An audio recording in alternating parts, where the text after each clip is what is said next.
castelo forte é o nosso Deus, escudo e boa espada,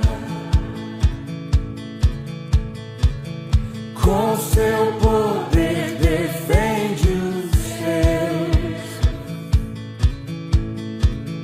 a sua igreja amada,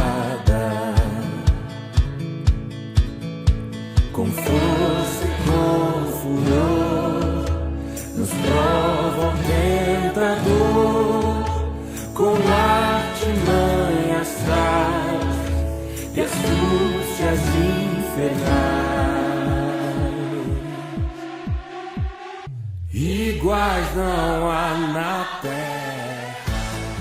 Olá, eu sou Andréia Souza, vamos à Bíblia, livro de Gálatas, capítulo 2. 14 anos depois subi novamente a Jerusalém, desta vez com Barnabé, levando também Tito comigo.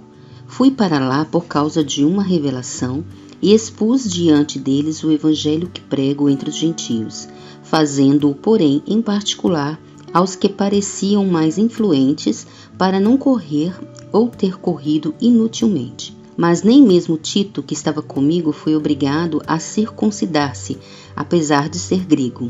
Essa questão foi levantada porque alguns falsos irmãos infiltraram-se em nosso meio para espionar a liberdade que temos em Cristo Jesus e nos reduzir à escravidão.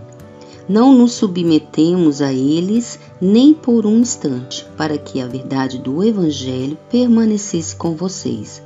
Quanto aos que pareciam influentes, o que eram então não faz diferença para mim.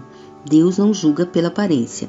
Tais homens influentes não me acrescentaram nada.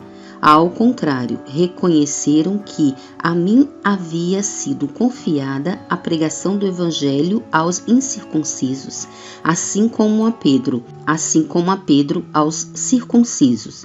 Pois Deus, que operou por meio de Pedro como apóstolo aos circuncisos, também operou por meu intermédio para com os gentios. Reconhecendo a graça que me fora concedida, Tiago, Pedro e João, tidos como colunas, estenderam a mão direita a mim e a Barnabé em sinal de comunhão. Eles concordaram em que devíamos nos dirigir aos gentios e eles aos circuncisos. Somente pediram que nos lembrássemos dos pobres, o que me esforcei por fazer.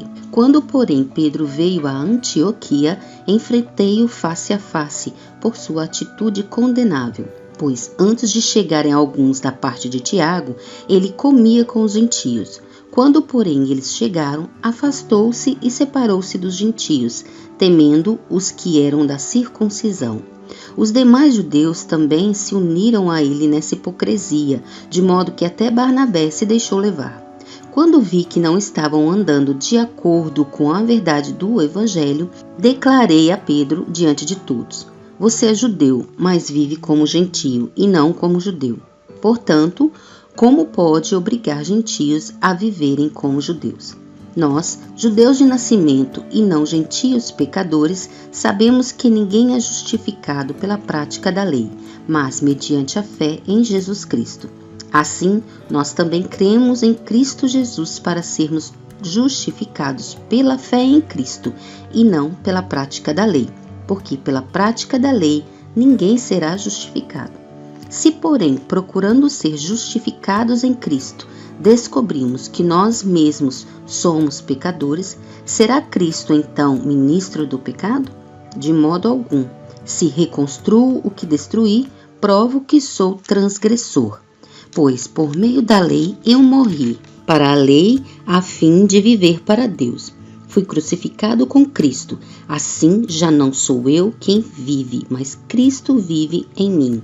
A vida que agora vivo no corpo, vivo pela fé no Filho de Deus que me amou e se entregou por mim. Não anulo a graça de Deus, pois se a justiça vem pela lei, Cristo morreu inutilmente.